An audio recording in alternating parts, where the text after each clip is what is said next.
আসসালামু আলাইকুম বন্ধুরা, আশা করি আপনারা সকলেই ভালো আছেন। প্রিয় দর্শক, মৃত্যু শব্দটা শুনলেই আমাদের বুকে ভয়ে কাঁপন ধরে যায়। কল্পনা করুন আপনি বেঁচে আছেন, কিন্তু একদল মানুষ আপনাকে মাটি চাপা দিয়ে চলে যাচ্ছে। এ অবস্থায় নিশ্চিত মৃত্যুর হাত থেকে কি ফিরে আসা যায়? এটা কি আদৌ সম্ভব? আমাদের আজকের আয়োজনে তেমন একটি বাস্তব ঘটনা এই ভিডিওর মাধ্যমে তুলে ধরার চেষ্টা করব, যা শুনে আপনি বিস্মিত হয়ে যাবেন। তাই ভিডিওটি একেবারে শেষ পর্যন্ত দেখবেন। ইসলামের দ্বিতীয় খলিফা হযরত ওমর রাদিয়াল্লাহু তাআলা আনহুর সময়কালের একটি ঘটনা।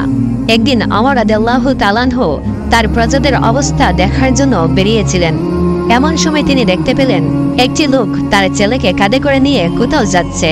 এই দৃশ্য দেখে হযরত ওমর রাদিয়াল্লাহু তাআলা আনহু বললেন, বাবা আর ছেলের মাঝে এতটা মিল আমি অন্য কোথাও দেখিনি।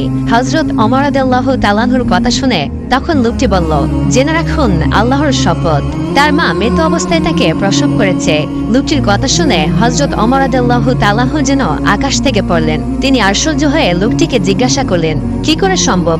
মৃত্যু অবস্থায় কোনো মহিলা প্রসব করতে পারে নাকি? তুমি কি পাগল হয়ে গেছো যে এমন কথা বলছো? হযরত ওমর রাদিয়াল্লাহু তাআলা আনহুর কথা শুনে লোকটি বলল, তাহলে শুনুন ঘটনাটি কি ঘটেছিল। এই বলে লোকটি তার বিস্তারিত ঘটনা সম্পর্কে খুলে বলল। সে বলল, আমি অমুক সময়ে সফরে বের হয়েছিলাম।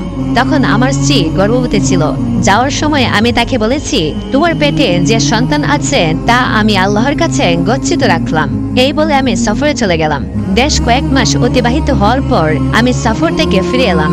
বাড়ি এসে আত্মীয়দের কাছ থেকে জানতে পারলাম যে আমার স্ত্রী মারা গেছে এবং তার জানাজা পড়িয়ে দাফন করা হয়েছে। তখন সে লোকটি আল্লাহ তাআলার দরবারে আরজ করলো, হে আল্লাহ, আমি আমার আমানত আপনার কাছে গচ্ছিত রেখেছিলাম, কিন্তু আমি তা আর ফিরে পেলাম না। এরপর লোকটি হযরত ওমর রাদিয়াল্লাহু তাআলা আনহুকে বলল, এর মধ্যে আমি একদিন আমার চাচাতো ভাইদের সাথে জান্নাতুল বাকিতে বসেছিলাম। হঠাৎ করে আমি দেখতে পেলাম বাতির মতো একটি আলো কবরে জ্বলছে। আমি আমার চাচাতো ভাইদেরকে বললাম, এটা কি? ফলে গভীর কৌতূহলী হয়ে আমি একটি কোদাল নিয়ে কবরের দিকে গেলাম। কবরের কাছে যাওয়ার পর দেখি কবরটি ফেটে যাচ্ছে এবং কবরের ভেতরে এক মহিলার কোলে এই শিশুটি বসে আছে। তখন আমি শিশুটির কাছে যেতে লাগলাম, আর তখনই অদৃশ্য থেকে এক আহ্বানকারী বলল, ওহে আমানত চাকনেওয়ালা, তুমি তোমার আমানত গ্রহণ করো। জেনে রাখো, যদি তুমি তার মাকেও আল্লাহর কাছে আমানত রাখতে তবে তাকেও ফিরে পেতে।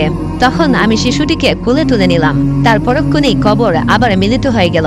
বন্ধুরা, এটা হলো আল্লাহ তাআলার কুদরতের এক অসীম নিদর্শন। মহান আল্লাহ সুবহানাহু ওয়া তাআলা আমাদের সকলকেই সঠিক পথে চলার তৌফিক দান করুন, আমিন। তো প্রিয় দর্শক, কেমন লাগলো আমাদের আজকের ভিডিওটি? কমেন্ট করে অবশ্যই জানাবেন। পরবর্তী ভিডিও পেতে চ্যানেলটি সাবস্ক্রাইব করবেন।